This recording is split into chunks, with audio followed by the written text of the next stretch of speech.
All right, I think we're live. Yeah, we are live. Guys, if you hear us in the live chat, let us know how the audio is. Let us know if you can hear us. And if you're not, I'll wait until you guys say.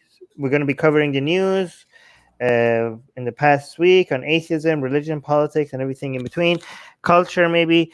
If you're not subscribed to our newsletter, subscribe to our newsletter. Link in the description, because YouTube and Facebook doesn't. The stuff that we say on the stream is usually sometimes controversial, and so you might not get our notifications. So to make sure that we always stay in touch with you, if we get kicked out of YouTube or Facebook or anything, make sure you subscribe to our newsletter so that we could always reach you somewhere. How? So link in for the newsletter in the description. Guys, can you? Okay, yeah. AKL561 is saying audio is good. Great, thank you for letting us know. Susanna, let's get started. Okay, don't forget to hit that like and subscribe. It always helps our engagement, or leave a comment. Tell us we look cute or that you hate our opinions. It's all good. So first news. Susanna just likes the fact that some people are simping for her now, and she's just encouraging more of that. So, dude, I mean, nothing's going else on for me in quarantine. You know, a girl will take what she can get. Anyway, all right. First news. In Texas. Texas Lieutenant Governor says racism won't stop until we accept Jesus Christ. Speaking on Fox News after more than a week of demonstrations against the police killing of George Floyd in Minnesota, Texas Lieutenant Governor Dan Patrick tried to pin the nation's racial problems on people not being religious enough.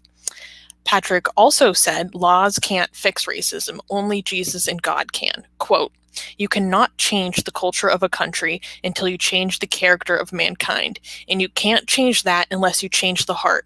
And for billions of us on the planet, we believe that you can't do that unless you accept Jesus Christ or unless you accept God. God has been left out of this equation through all of this, and we need tremendous healing. We cannot heal through commissions and blue ribbon panels and moral laws." End quote. Okay, well, that's a bunch of horse shit. We already know that. Do we need to even say why that's horse shit, or? I mean, okay, go ahead. I would say the first part of what he said was pretty good. Like, yeah, I agree with everything he said in the first part. Like, to change the society, we need to change the individuals and stuff like that. But then he went to God and stuff, and that's where the bullshit started. Well, the good part of it is also horse shit. Like, to be good, we need to be good. Like, racism bad? Like, is that our standards of what's a good? Hey, yeah, I mean, no, that's bad not things are bad and good things are good. Yay, that's what not a our hero. standards for ourselves, but that's our standards for some societies which are like really horrible. Okay, so first of all, I mean, we're not going to go into that. There's a lot of people who didn't accept Jesus and are not racist and are good people. I don't. Do we like that's the obvious low hanging fruit, which is like just completely destroy this guy's argument. I mean, there's shit ton of examples of that, right? But then, if we actually look into the Bible, then we could go one step further and saying, actually, your book kind of sanctions racism. Would that be fair? Both, I mean, in the Old Testament, I can be sure that it sanctions racism, but in the New Testament, there's some arguably also promotes racism. I could maybe not, but I could bring you up some examples of why. I think that, but in the Old Testament, definitely, like, aren't the Jews like this is Rivka's department, so I'm glad she's here today. Aren't the Jews are the chosen people above all other races and all that? Isn't that like a racist attitude that is promoted by both Judaism and Christianity? Rivka, you're muted. Sorry, I forgot. You said mute, and then I didn't. Well, they're the chosen tribe above all these other tribes, and because they believe in God and God picked them. Yeah, I mean, so I do think that there is this level of superiority, sort of idea being, chosen and special. But I don't know that the Jews of the biblical period, well, I don't necessarily consider themselves a separate race, because everybody there was all of the same race. If you're talking in the Levant, But okay, so they were chosen tribe based on their race, though. But if you're saying everybody there was based on their chosenness by God because they have the covenant.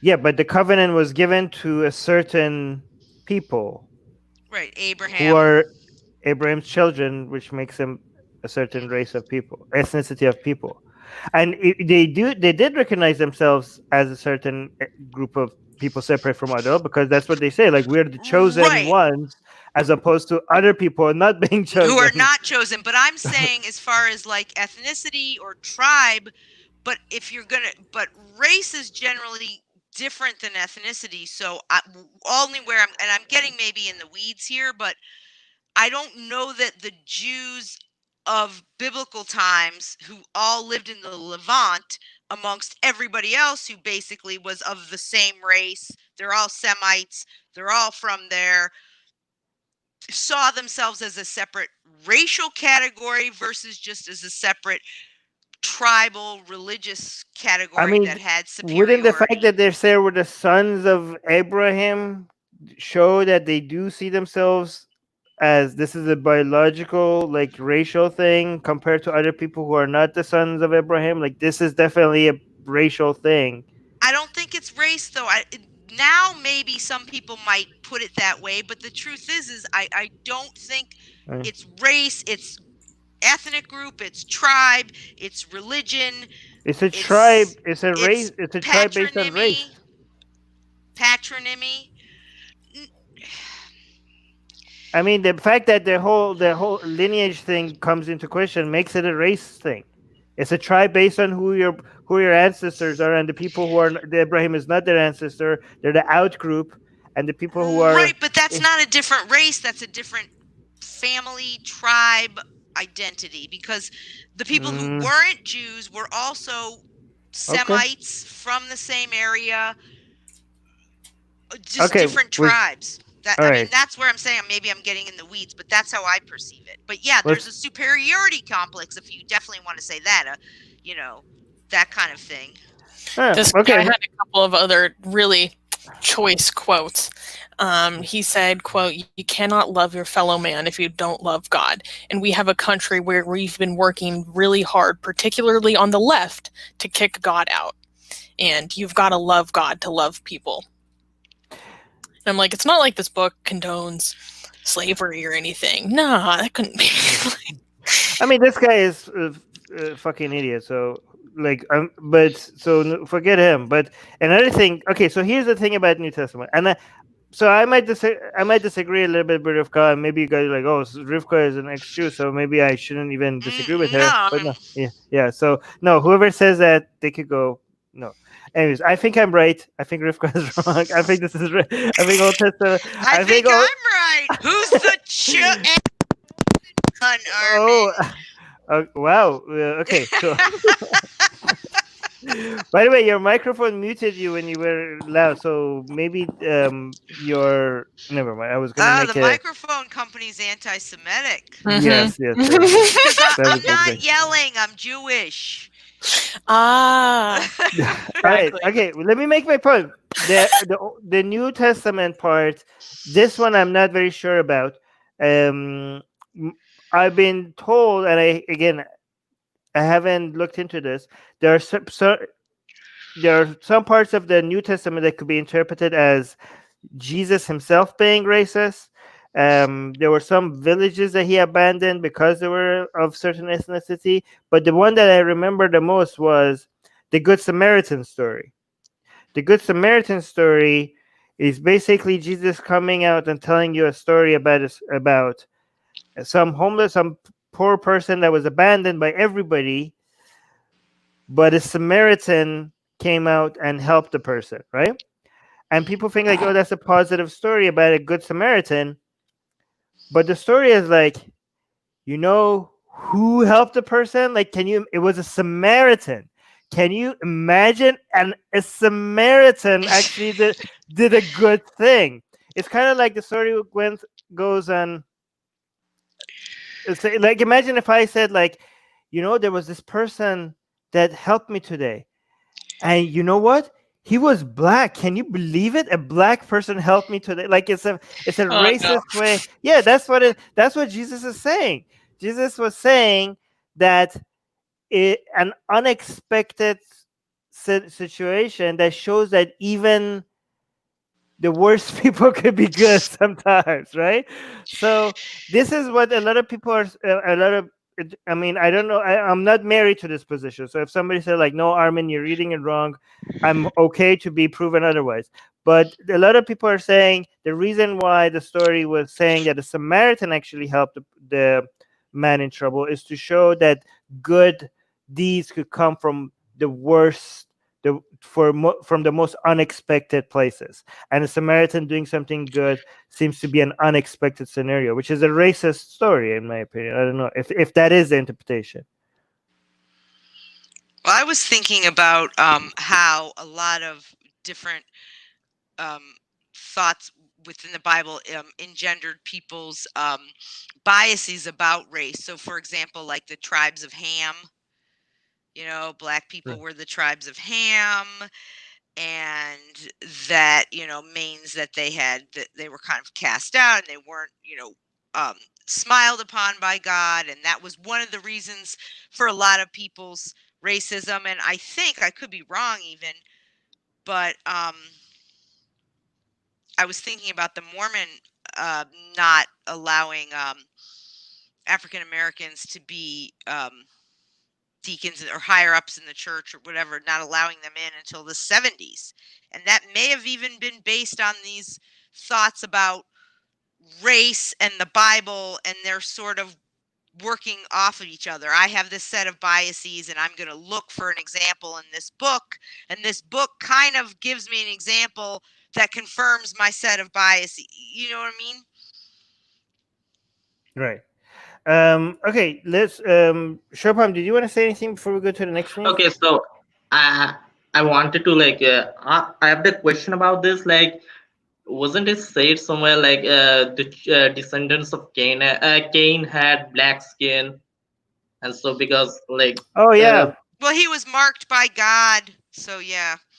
There's all Yeah. kinds but of things. the thing was like there was, I think it was said like his descendants are black skin, so there anyone with black skin is basically a descendant of Cain, and they're like marked as um what is evil and stuff. So isn't that considered as racism? Yeah, but that interpretation could be a stretch. I mean, it was used like that, the way you're describing it. It was used by a lot of slave owners and a lot of racist people to justify racism against black people. But that's not the most obvious reading of the story that you could get. Like that seems like a stretch to me. I don't know. What do you guys Okay. think? Isn't that a stretch? That's a stretch. Let's be fair to the Bible. Let's criticize it when it's I mean, this was just a question. Like, yeah. we have an ex-Jew and an ex-Catholic, so Right. Yeah, I mean, also the Old Testament also suggests like, hey, don't take Jews as slaves. Take other people as slaves. Right? That's yeah, pretty it's written by the Jews, so yeah, of course, but yeah, right. for sure. Okay. No, the Old Testament is a horrible book. That Yeah, I God mean, yeah. man's blood sacrifice, there's slavery, no one cares about incest. I mean, there's all kinds of terrible things in that book. Mm. Yeah, I mean, that goes without saying. But I wanted to make a point back to the governor talking about Lieutenant governor. Lieutenant governor, sorry, yes, that's right. For those who don't know, the lieutenant governor is the second in command. He's like Rivka, your the audio is low. Bring it down. Okay, thank you. He's trying to equate like national policy change, and he says, oh, you can have all the meetings you want or protests, but it has to be about God. And so like that to me is the biggest issue here. I mean, the dumb stuff about the Bible, whatever he wants to believe, but the fact that he's trying to equate government of the United States or government of Texas and equal protection under the law and all these things that are part of the United States secular democracy with religiosity, and that instead of standing up for those principles and defending those principles, for which, by the way, he took an oath to defend. Instead, those things take a back seat to his magic sky friend. And for me, I find that the most egregious part of this entire thing. Okay, cool. All right, great. Thank you. This is why we need Rivka here. She gives us a lot more information that we looked into. All right, so let's go to the next news. Okay, next news. Uyghur Muslims convicted in sham trials in Chinese re-education camps. Location, Xinjiang, China. German news broadcaster Deutsche Welle recently spoke to 4 Uyghur former detainees from Xinjiang, a remote region in northwestern China, whose mostly Muslim population has long faced repression by the Chinese authorities, including internment in re-education camps. After months of imprisonment, the detainees had to retroactively choose from the list of crimes that they had been. After months of imprisonment, the detainees had to retroactively choose the crimes for which they had been incarcerated. All 4 recalled when they were handed a piece of paper containing over 70 acts and forced to confess their crimes. Most of the so-called crimes were religious acts, such as praying or wearing a headscarf. The fact that most of the acts were deemed illegal were of a religious nature is further indication that the Chinese authorities are targeting the religion and cultural practices of its Muslim minorities in an attempt to eradicate them, as activists have long claimed. This is so evil. This and the war in Yemen are the 2 most current evil. Actually, no, North Korea as well. But North Korea, this and the war in Yemen are the greatest evils against humanity of our time, and most of it is being ignored. This is being ignored by a lot of Muslims as well. If this was done, if a fraction of these crimes on Muslims was being done by United States or Israel, the amount of outcry you would have gotten against it from the Muslim community would be astronomically higher. I mean, and again, every time I say this, some people give me examples of Muslims actually talking about this. Yes, I've seen those myself. Okay, I'm not saying Muslims are not talking about this. I'm saying it's just both Muslims and non-Muslims are not talking. This is like we have in the past, I don't know how many years. In my lifetime, we haven't gotten this close to what Nazi Germany was doing. Again, every time I say this, people are like, Armin, this is not like Nazi Germany, where there are no gas chambers, they're not killing them. Yeah, I'm saying this is the closest we have. I'm not saying it's the same. I'm not saying it's if Nazi Germany was like 100 and we were at 0, now we're at 2 when it comes to these guys, or maybe even half. We have concentration camps, and people are being put in concentration camps, but more than 1 million of them for the crime of being Muslim. And actually, I hope we don't get a defense of this, because in Atheist Republic, sometimes people in the comment section defend this. They're like, oh my God, yeah, this is what Muslims deserve. So you will hate the comment section, because I found many people commenting, oh, but Islam would have done the same thing, but the Islamic countries do the same thing and stuff like that. I'm tired of responding to these people. I mean, they believe in collective punishment. Do we really have to go every time over how horrible collective punishment is? Like, this is what these people know how stupid it is when they say, like, well, communists committed so many crimes against us, so now let's go and kill all atheists because of the crimes of the communists. Like, this is so stupid. I mean, I don't even need to respond. I mean, I'm tired. I'm exhausted of responding to how evil.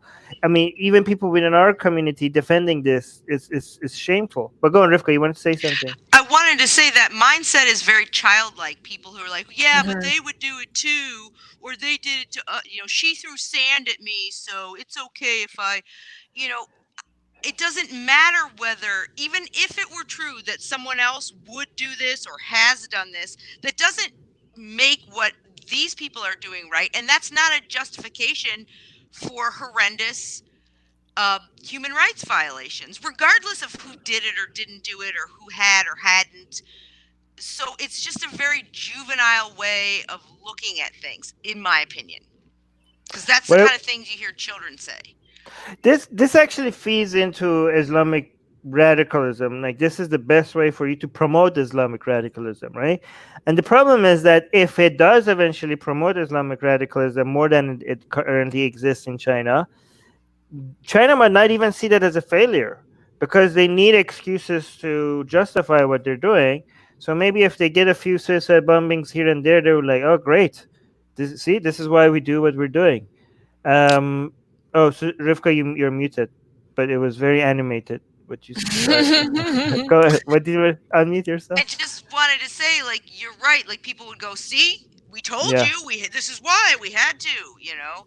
Yeah. I mean, I always say it's not late for China. If they want to fight Islam, they could hire us. We have a lot of experience. We know how to fight Islam. We have convinced thousands of Muslims out of Islam through the past 15 years. And here's a free tip for China. Well, I'll get to you, Susanna. Here's a free tip to China before they actually hire me. I'll just put this for free out there. The best way to fight Islam is to befriend Muslims. Okay. People are not going to change their opinions if you attack them and if you're hostile to them. Okay, if you make them feel look in the United States, the rate of Muslims leaving Islam in second generation is 25%, which is so high compared to Europe, which is much lower because they're segregated. They feel as others in Europe, especially in the United Kingdom. But if they feel part of a society and they feel welcome and they other ideas and other sources of influence might actually change their opinions, right? So I mean, China is supposed to be smart, right? They have a lot of they should know that this doesn't work. I don't understand. China, like you could hire us, send us a plane here. We'll come there. We'll help you come up with strategies on how to address this evil. Susanna, what do you want to say? So I wanted to provide more background. First of all, I think we should maybe describe a little bit what goes on in these re-education camps or concentration camps, because just saying that, people don't really get a sense of what goes on. So typically detainees are forced to endure countless hours of indoctrination in language classes. They're trying to get them to stop speaking the Uighur language, and they have them perched on these tiny stools in barred, imprisoned classrooms with armed guards. And in some facilities, they have to watch TV propaganda broadcasts that praise President Xi Jinping for hours on end. And then typically they're just berated and worn down, being demanded to confess for crimes that they've committed over and over and over until they eventually capitulate. These 4 people that were described in this report were basically only freed because they are Kazakhs or they had residency in Kazakhstan. And so they were allowed to leave, but they couldn't stay in China. They had to leave the country entirely. Also, and they're separated from their families for all this time as well, right? Yes. And anyone who tries to communicate with their families or outside of the country is under extreme threat. So I noticed on Twitter, I think it was Beige commented below when we posted this news, saying like, "Oh, I wonder why the report doesn't mention the ETIM, which stands for the East Turkestan Islamic Movement, which is a terrorist group that has committed a lot of terrorist activity in the state for a really long time." So part of the reason that the state is trying to justify this act is because in 2009 there were ethnic riots where more than 140 people were died and hundreds were injured, and with protesters attacking ethnically Han residents and burning buses. For those who don't know, Han is like the majority ethnic group, and they were state sponsored to move into that state and kind of engineer the demographics. And then in 2014, a terrorist attack was carried out in a market and that killed 31 people. And there's been a lot of different terrorist attacks.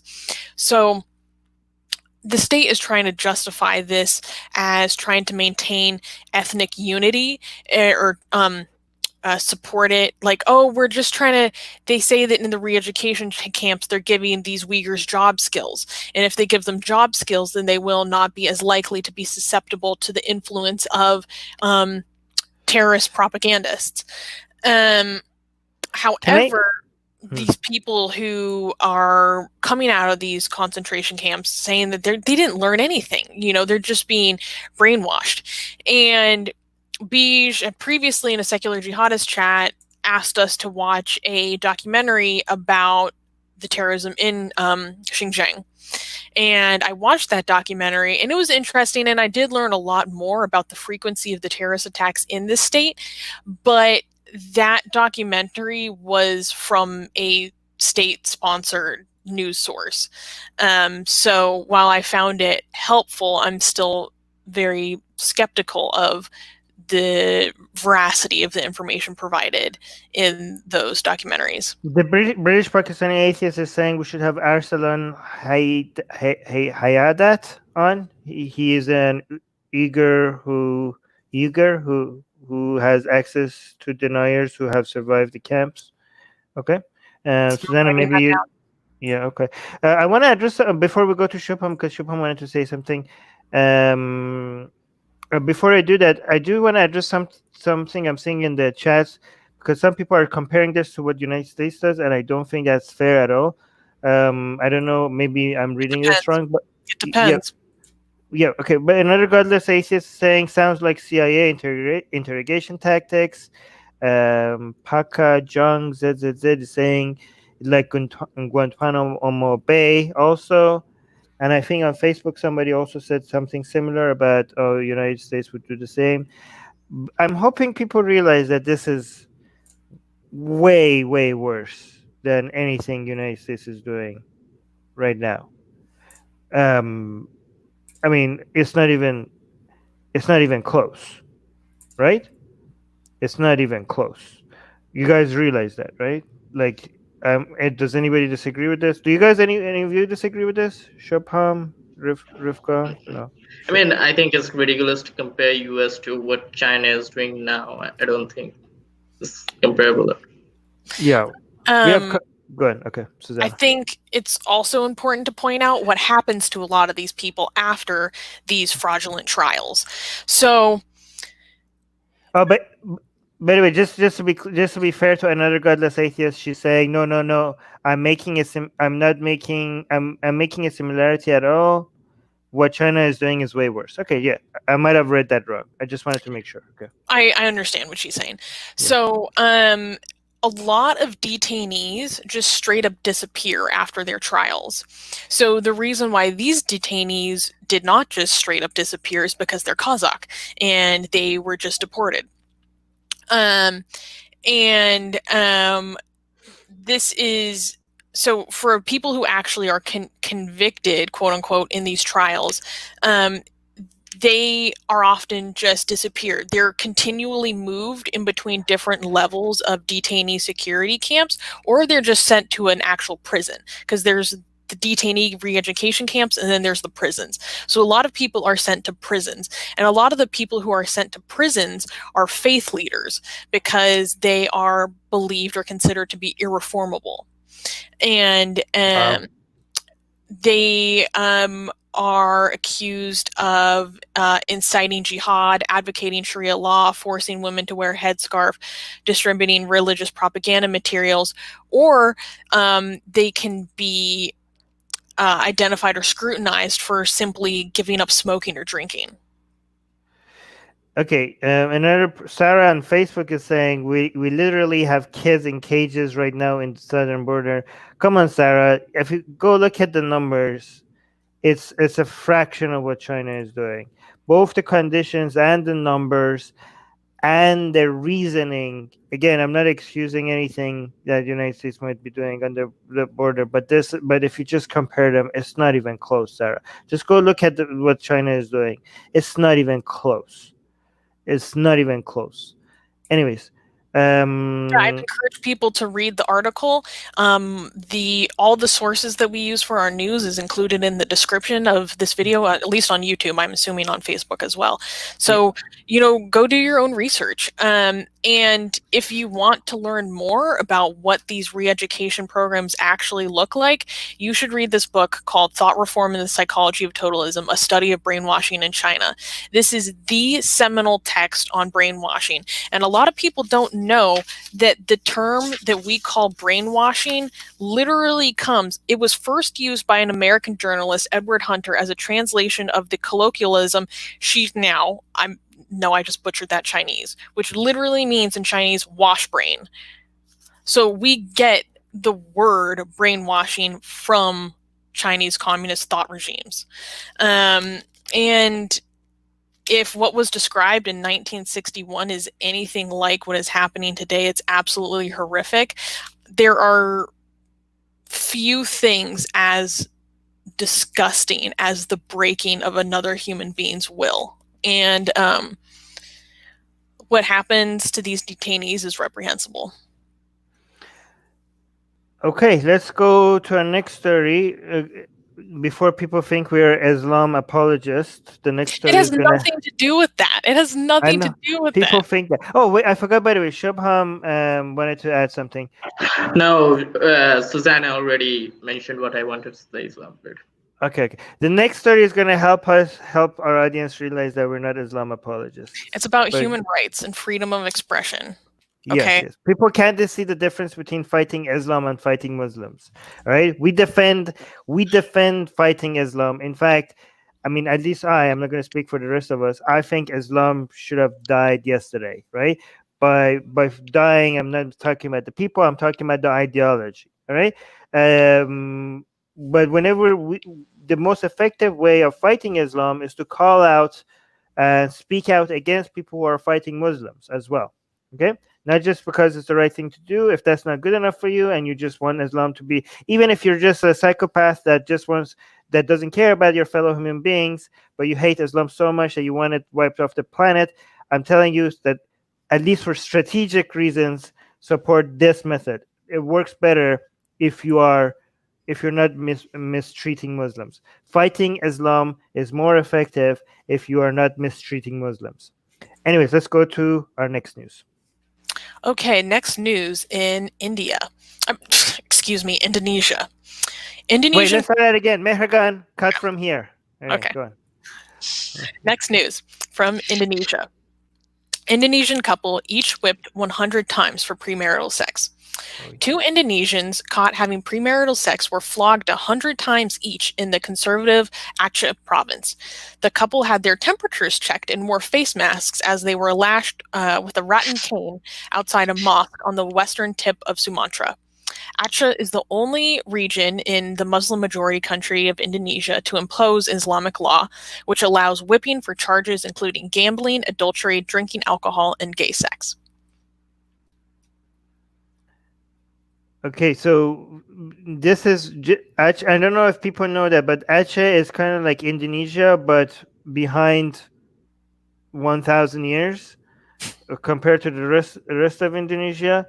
But let's just be clear: Indonesia as a whole is going backwards, not just this province. But this province is just going back faster than Indonesia. Like Islam is a cancer that is infecting more and more Indonesia. Some of the most barbaric laws is making into their federal overall country, but this province always gets the most attention because of this barbarism.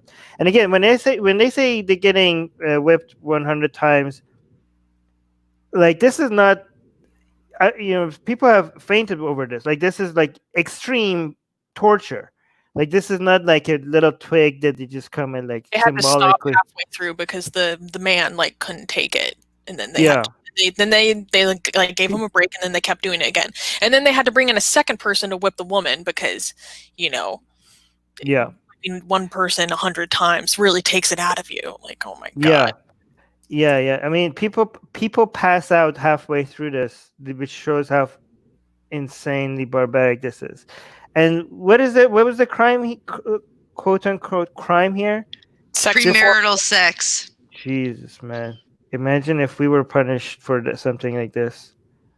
In the article, it also mentioned a different case where a man was whipped 40 times for simply being found in a hotel room with a woman.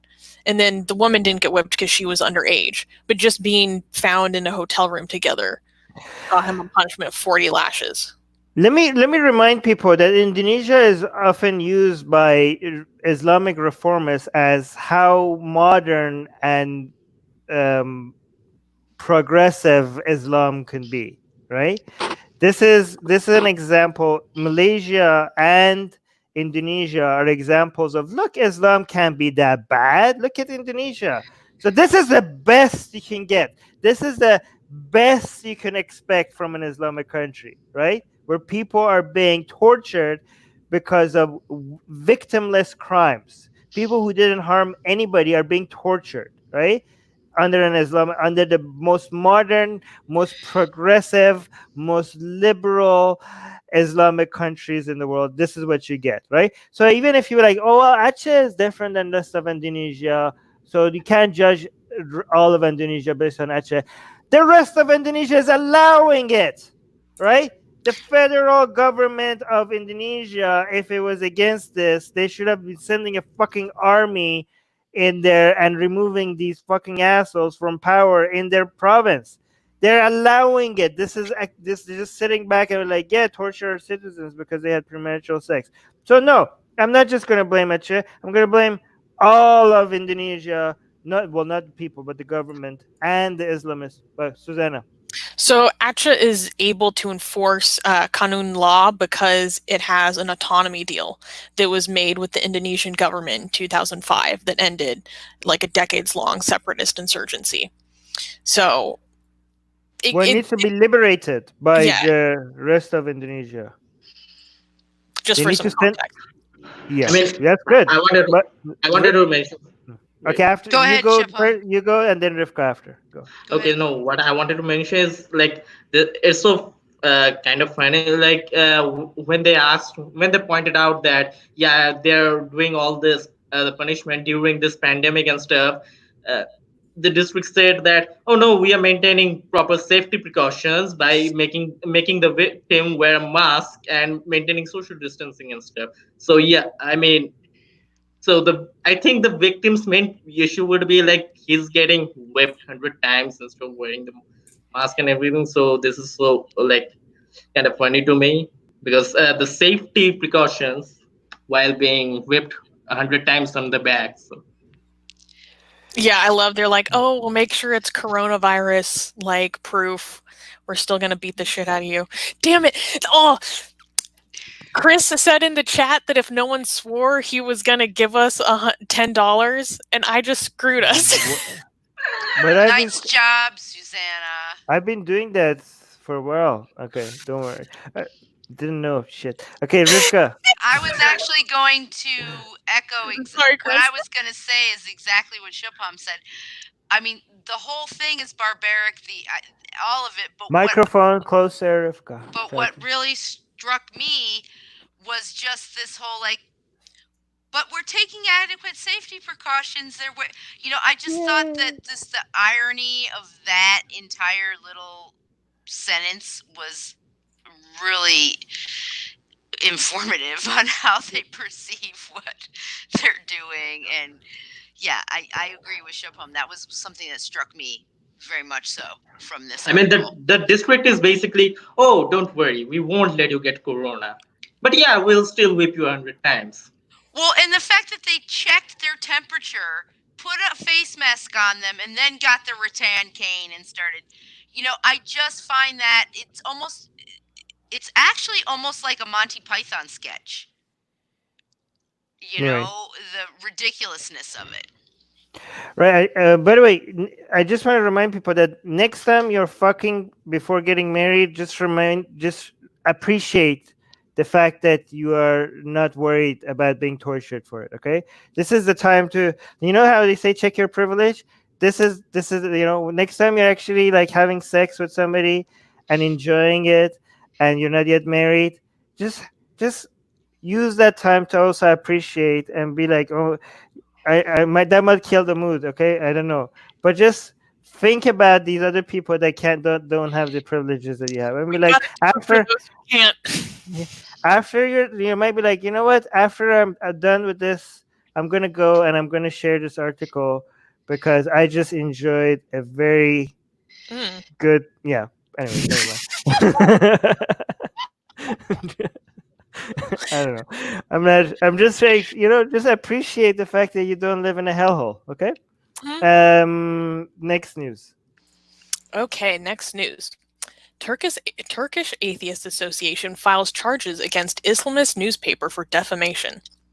In Turkey, the Turkish Atheist Association filed a criminal complaint against pro-government Islamist Yeni Akit newspaper for insulting atheists for an article published in the newspaper in February. The news article claimed that atheists evolved through several stages, transforming from a general respect for everyone to narcissism, then hedonism, and finally anarchism. The Yeni Akit report violates the Article 216 of the Turkish Criminal Code, the association's team of lawyers said, which imposes penalties for inciting, quote, groups of the population to breed enmity or hatred towards one another, end quote, by means that include denigration of religious values. Yeah, we know the people that did this. Yes, so I was going to say, Armin and I recently spoke to the founders of the Turkish Atheist Association. Unfortunately, I cannot say the name in the proper Turkish, and I apologize for my poor Turkish in that description. So yeah, we discussed this with Onar and Celine. And in the recent video titled Islam versus Secularism in Turkey. So I really encourage everyone to go watch that video. They're both awesome, very inspiring people. And you can learn more about the details of this case, a little bit more about the penal code and what inspired them to put forth this criminal complaint. And also you can learn about the Atheist Refugee Assistance Program that they're starting that really needs a lot of support in Turkey. But let's go back to the news because yes. the important thing is a lot of people read this title and be like, what the hell? Turkish atheist group files complaint against Islamic Daily. That doesn't seem like it's going to go anywhere. Do you really think like an atheist group has any chance against an Islamic, Islamic groups in Turkey? Obviously, it's an Islamic country. This is useless waste of time and money. What would you say to that, Susanna? Well, whether or not it has a chance, it's worth putting forward, because if there is a law that prohibits or is meant to discourage denigration of people on the basis of religious values, that needs to be applied equally across the board, right? So when we were talking to Onar and Celine, they were saying we're not trying to prohibit free speech. That's not what we're about. However, if this is on the books, that should apply to us as well. Yeah, so let me actually to that. Yeah, so the point is that a lot of people, when they insult Islam, they keep getting sued or legally challenged in Turkey because of offending people's deeply held beliefs. I don't know if that's not the phrasing in Turkey, but basically that's what it comes down to. And people say, well, how could it be like Turkey has secularism on its books, like in the constitution? So how could Turkey have blasphemy laws if it's supposed to be, at least pretend to be, a secular country? Well, the way they got around that is like they say like, well, this is not about insulting Islam. This is about, the law says you can't insult anyone's ideas, right? So what this lawsuit is doing, like, okay, fine, we are an atheist organization and these Islamic groups offended, like insulted us, so we're going to try to use these laws to see if it works in our favor as well. If Muslims can come and say like, hey, these people offended us, so this is illegal, can atheists do the same thing in Turkey against Muslims? And if it's successful, which probably wouldn't be, that's fucking amazing, that's historic. But if it fails, it will show the hypocrisy. It will show like, no, these laws are pretending to be secular, but they are one-sided. They're mostly to defend Islam. So this is a country that is just pretending to be secular. Okay, I see both Susanna and Rivka raising Can I their. read a little bit of the article that was defamatory? Okay, but after that we go to Rivka. Yeah, so this article was like pretty funny, and it would be funnier if this wasn't genuine and it didn't genuinely put people's lives at risk. But here's a quote. Why do people become atheists? This can have hundreds of answers. However, empty brains, which often read scientific articles and disappear into the world of atoms, become atheists by being influenced by these articles. They believe in science and think that science can explain everything. And then they say that because Americans understood how dangerous the problem of atheism was, they did everything to prevent the world's rule from such people. In Western countries, they realized this and made an effort to protect their people. They are very well aware of this, so they put "In God We Trust" on every dollar, because $1 will go in everyone's pocket now. Like, what kind of understanding? Yeah, but the main part is the empty brain part, right? Yeah. Like when you say atheists have empty brains, that would not be allowed in Turkey if you were saying that if a publication posted something like that about Muslims. Exactly. That would not be allowed in Turkey. So Turkey needs to stop pretending like it's a secular country. Rivka wanted to say something. Yeah, I was gonna say that I thought that this is, you were asking what's the value of this lawsuit. To me, it's similar to like the Church of Satan or Satanic Temple rather, or other secular groups, or the Pastafarians or something, suing to get the same privileges that are granted more traditional religions. And oftentimes those are used to, like you said, show the hypocrisy of what's going on, or many times when those lawsuits come out and then the ruling is, well, if you want to give out Bibles, you have to be able to give out little, Satan coloring books or something like that, which happened in Florida, then all of a sudden a lot of those laws or things on the books or practices that people do kind of disappear, because they don't want to give that same public recognition or equality to these other groups, which is kind of, in the United States at least, and to some degree maybe this is sort of what the Turkish atheists are saying, like, if you're gonna privilege something against one religion, then you have to give it to all of us, and if it turns out that all of us bothers you, then you need to step out of the public sphere by giving special privileges to one particular group. That's kind of how I was reading it, similarly to as to what happens often in the United States. Okay. Again, this is why we have Rivka here to add all the nuance at the end. This this is great. See, we miss not having you here, Rivka. You should always be here. Okay.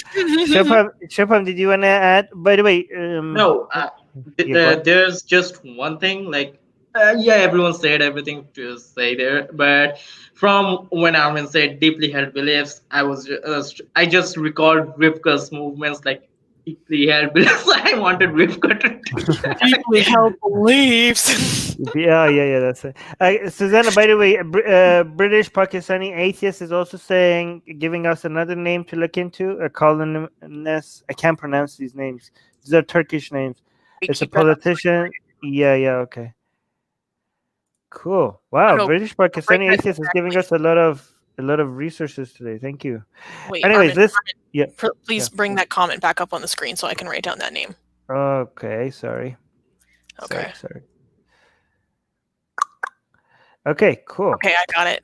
Got it. All right, let's go to the next news. Okay. Next news. In Hamburg, Germany, Iran executes high number of gays, says German intelligence. A newly released domestic intelligence report from Hamburg revealed that the Islamic Republic of Iran's execution spree targeting gays and lesbians continues unabated. According to a previous 2008 British WikiLeaks document, Iran's regime has executed between 4,000 to 6,000 gays and lesbians since the country's 1979 Islamic Revolution. The German intelligence data establishes the high rate of executions among gays and lesbians since 2008. Hamburg's intelligence service appears to be the first domestic service security agency to cite the Iranian regime's destruction of its LGBTQ community. Wait, so the numbers are 4,000 to 6,000 from when to when? From 1979 to 2008. So And since then this new report establishes that it has continued unabated. Wow. Okay. So since the Islamic Revolution, at least, because I thought the number was 3,000, but this is 4,000 to 6,000. That's crazy. And the numbers that was 10, 12 years ago that number came out. And this is a new report that came out recently by the German intelligence? Mm-hmm. Yeah. So it's so ironic that now it's okay. This is not whataboutism, okay? Because when you call that both, it's hypocrisy, all right? Pointing out hypocrisy is not whataboutism, right? I'm just going to say that before I point this out, because the Iranian government is using the killing of Floyd, right, and the protests in the United States to say, look how bad the United States is. Look at the human rights violations in the United States. It's insane coming from a country that has killed 4,000 to 6,000 people for being gay. Imagine the other things that other crimes that victimless crimes that people have been killed for, like adultery, blasphemy, crime. Like one of the this, actually coming up with these numbers is really difficult. This is why you need very sophisticated intelligence agencies to be able to analyze these things, because the way that they reported a lot of these crimes, the way they reported in Iran is waging war against God or spreading corruption on earth. These are Quranic terms, right? Like spreading corruption on earth is actually a term copied from the Quran, or waging war against God. And they don't specify exactly what they did. Spreading corruption on earth. It could be, I don't know, gay sex. It could be adultery. And that's why it's hard to say, what did they do? And they do that on purpose, right? For you to make it difficult for you to track their human rights violations. But again, this is it's sad to me how so many people in response to being against United States involvement in the Middle East, which should be called out, should be challenged, should be criticized. But there are some people, I see some content makers and some activists all of a sudden take the step on defending countries like Iran or Saudi Arabia. I mean, less Iran, I see a lot of people seem to be appreciating Iran's anti-US stance, or every time you point these human rights violations, they were like, well, United States also. Honestly, if you read this and then think, well, United States also, or Western countries also, you're so lost. I don't know if we could even get you back. I hope we could get you back, but because you have completely, you don't understand how to put things in context properly. If you think that's even close, and if you're anti,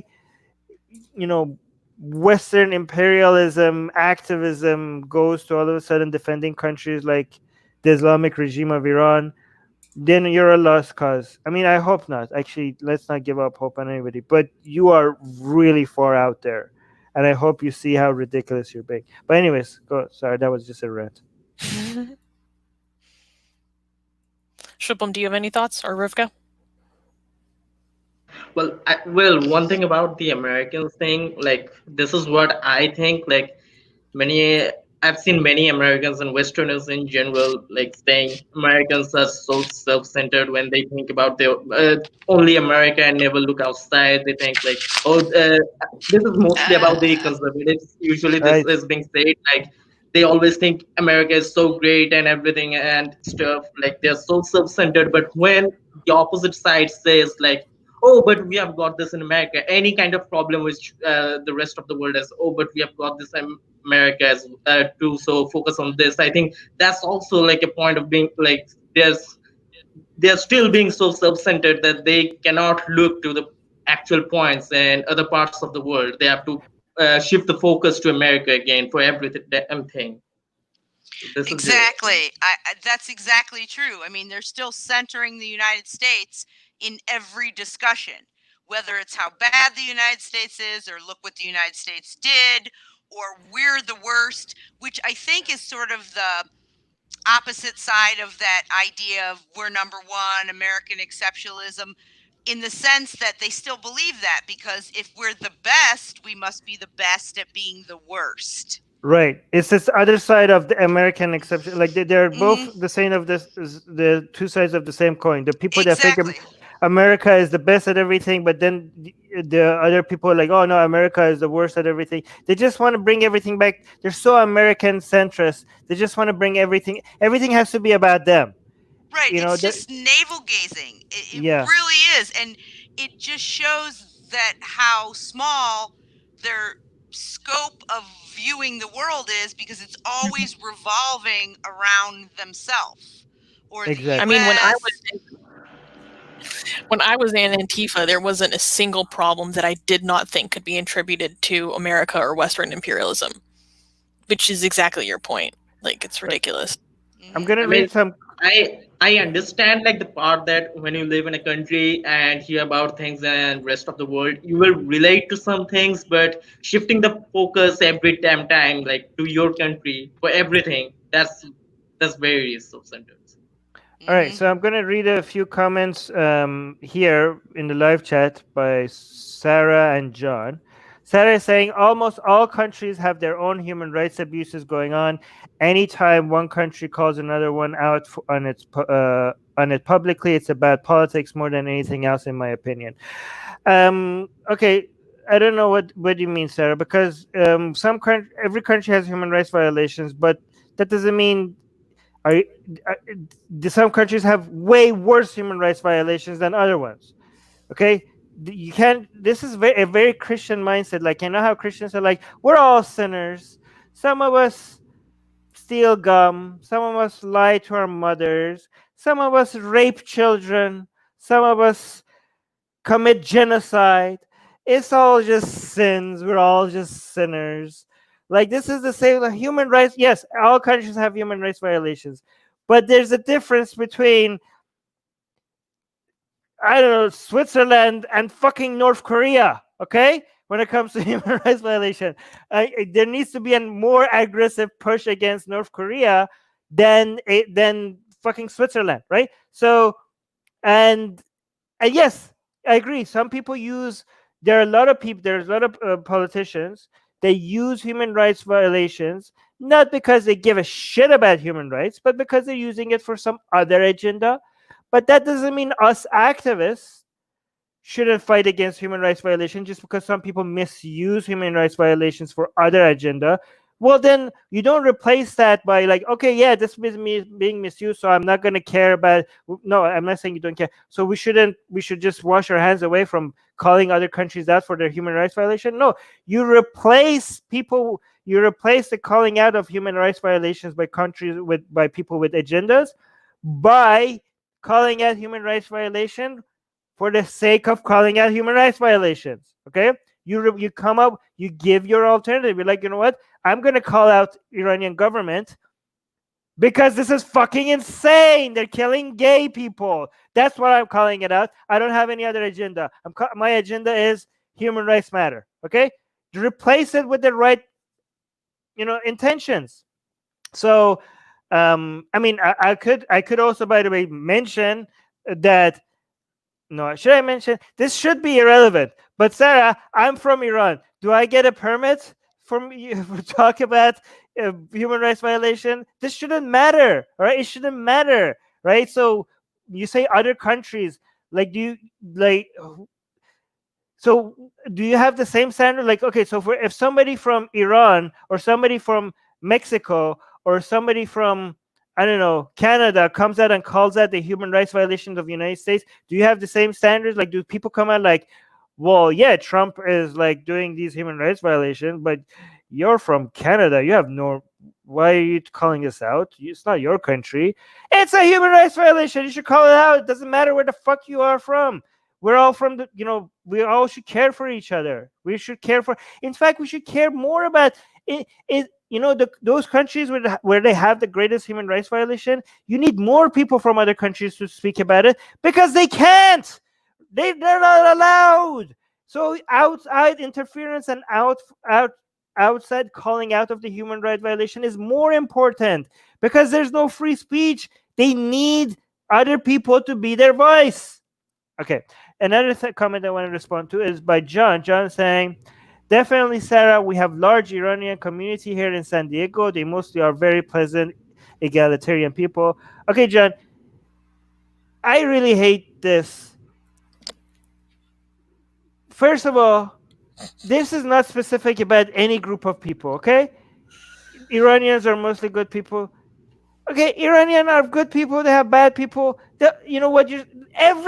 All the fucking planet are mostly good people, I think. Maybe I'm too optimistic, okay? You shouldn't, there's no benefit in saying like, oh, this, this is what I get every time I tell people like, oh, where are you from? And like, I'm from Canada. Like, oh no, like where you're actually from? I'm like, oh, okay, I'm from Iran. And they're like, oh yeah, I know a lot of Iranian people. They're so great. I love Iranian people. And I'm always like, you love Iranian people? Like, really? Like, have you met all of them? Because they have a shit ton of assholes, just like everywhere else. Like, it's just but like Reza down at the gas station is so nice. Yeah, but I just, I mean, yeah, because people are nice in general. Like, I don't think this is like such a, it's kind of like saying, oh my God, women are so much better, or like these kind of people are so great. It's just like it's a compliment that is like kind of, I don't know, it's kind of childish in some way. Like, are we just giving out compliments because of your race? Because it doesn't do much. I mean, I'm such a harsh individualist. Maybe I think maybe that's why I see it collectively complimenting people for me is as cringy as collectively blaming an entire group of people, right? I mean, one of them is more destructive, to be fair, but they're both cringy, right? They're both very cringy. To be like, oh, these entire group of people are like, ew, like they're horrible. That is, to me, like, if that's logically wrong as complimenting an entire group of people. But I mean, to be fair to John, yes, most people are in general are good. We're not saying Iranian people are bad. We're saying the government and the values that are dominating over people in Iran are currently destructive and more destructive than most other countries, right? So that's what I'm saying. I'm hoping I didn't shit on John's comment too much, because he does have a lot of good comments. Here, let me actually. John is saying, of course, I'm making the point that many Iranians in the USA are looked at as if they are extremists in Iran. Yes, but I'm saying, John, is like, yeah. Let's be fair to John. John, you just triggered me because you reminded me of a whole bunch of other things people say. I'm not trying to focus on what John's saying, but I'm just trying to suggest that to remedy that, we shouldn't collectively make it seem like an entire group of people are all good. But John was not saying that. It just triggered a whole bunch of bad experiences in my mind. Sorry, John, I didn't mean to. Yeah, John is clarifying. It is not a compliment. It was a response to Sarah's area point. Yes. Anyways. Yes. Yeah. Anyways, hold on. One thing Oh, Sarah's God. saying. No, Sarah's comment is too long, so I'm not going to read it. I'm just going to leave it up on the screen for anybody who wants to pause and read it in response to what we said. Okay, finally, I want to say that I found this German intelligence report. Actually, someone helped me find it on Twitter. If there's anyone that speaks German who could help me read this report, I would appreciate if you reach out to me at Skeptic Susanna on Twitter, or Susanna at atheistrepublic.com is my email, because I'd like to read more of this report. I just don't speak German. So if you feel up to the task, please reach out. Okay, so I think I've been fair to Sarah by highlighting her comment, even though we didn't read it. All right. All right. Yola? Okay, let's go. Yola. Next news. So. Okay. Let's go. Yeah. Saudi cleric says it is prohibited to protest in Islam in Jeddah, Saudi Arabia. A prominent Saudi cleric, Sheikh Asim al-Hakim, has received criticism over his response to a question posed to him on Twitter regarding the permissibility of protesting in Islam, specifically in light of the ongoing demonstrations in the U.S. over the murder of an unarmed black suspect, George Floyd, by Minneapolis police officers. He tweeted simply, quote, "It is not permissible to protest in Islam." One user countered with the widely known prophetic narration, quote, "Whosoever of you sees an evil action, let him change it with his hand. And if he is not able to do so, then with his tongue. And if he is not able to do so, then with his heart. And that is the weakest of faith," end quote. However, there are many users who shared the Sheikh's interpretation.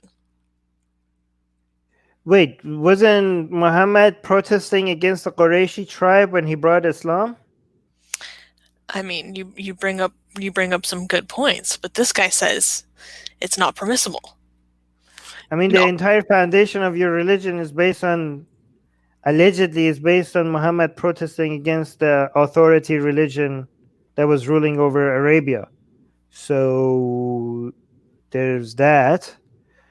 I mean, did I just destroy you or his entire argument in one sentence? Didn't I? I did. Right? I mean, it's sunnah to be blasphemous. Muhammad was blaspheming, protesting. He waged an army against the religious authority of Islam. He did way more than protesting. He struck down their idols. He made it illegal for them to leave Islam. Like, this is like, what the hell are you even talking about? I mean, I guess what a Muslim would say would be like, okay, yeah, but that's the only it's basically, that's the only way it's allowed, right? If you're protesting for Islam, it's allowed, but anything else is not allowed, right? So once you, I mean, would this guy, even this guy probably would be, if it was protests in the United States and Muslims wanted to bring like a Sharia law in the United States and there was Muslims like in the streets and all that, this guy would probably be like, yeah, that's what I'm talking about, right? This guy would be for that. Actually, I don't know, because these are Saudi clerics and they don't want the United States to be threatened in any way. That's their only ally right now. Their entire existence depends on the United States being a powerful country. They're desperately trying to look for an alternative. That's why they're playing footsie with China, because they're worried about who's going to replace the United States once they're not as powerful as they used to be. This is why they look at China and be like, yeah, you're doing, you want to put Muslims in concentration camps? This great job on your anti-terrorism activities, China. This is why they think like that. But yeah, so these are a bunch of hypocrites. We all know that, and this is just same news as usual. But what do you guys think? Ready? Rivka, you're muted. Well, I was going to say, and it also mentions this in the article as well. I mean, he's got this sort of pervasive view of Islam everywhere, but I'm thinking, the Islam that he lives under, the country that he lives in Saudi Arabia, sure, it's not permitted to protest. So it seems like he's kind of taking that and extrapolating it for every situation. But I think your point is valid, Armin, that it's always sort of if it's against anything other than something we want to be against, then it's wrong. Yeah. Because what about the cartoon protests? Should they have, somebody like this might say, might agree with those cartoon protests, but that's protesting. Yeah. So, yeah, it just seems hypocritical and sort of, just pat answer like him saying, "Nah, just don't do it," and not waving his hand away. This is actually a joke among us ex-Muslims. You know, when Muslims tell us like, "Oh, you guys shouldn't be insulting Islam or blaspheming or something like that," we always tell them like, we're just following the way of the Prophet. Am I freezing? Yes. Yep. I'm A freezing. lot. Anyway, Oh. Oh. It's so bad.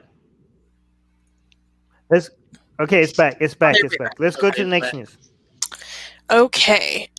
Next news. In Pune, India, man beaten to death for relationship with upper caste girl.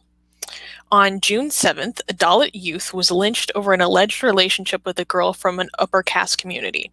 According to the report, a report to the police, 6 people chased down the victim, Viraj Vilas Jagtap, while he was motorbiking, throwing him from the vehicle. The perpetrators beat him with an iron rod, while another bludgeoned him with a rock. Then the 4 accused held him while the father of the girl hurled casteist slurs at him and spat on the victim for having a relationship with his daughter.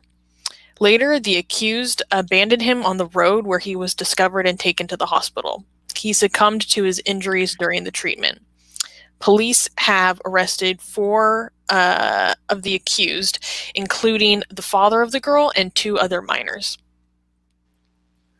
Okay, before Shubham speaks with his curse of knowledge, where he assumes we all are as knowledgeable as he is about everything India related, let's just quickly go over the basics.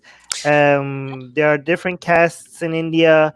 The upper caste, is built within Hinduism. There's you're not supposed to marry people of lower caste.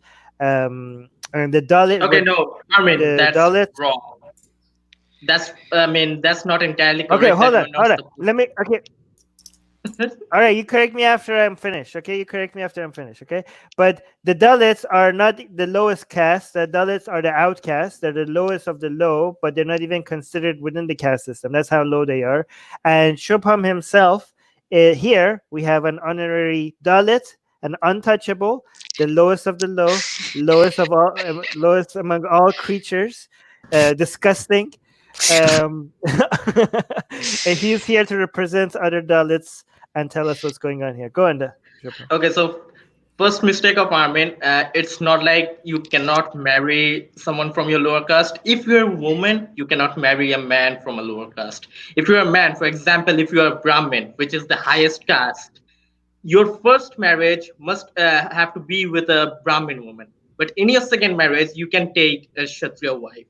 In your third marriage, you can take a Vaishya wife, and your fourth marriage, you can take a Shudra wife. So, I mean, it's polygamous. So that's how, you can take your wives according to the number of the caste. Like, very, very similar with the hierarchy in Islam, because in Islam, so the good thing, not the good thing, the seemingly superior thing that Islam has to Hinduism, which actually they use a lot to try to get the lower caste Hindus or the outcasts to convert to Islam, is by saying like, hey, look, in Islam we're all equal.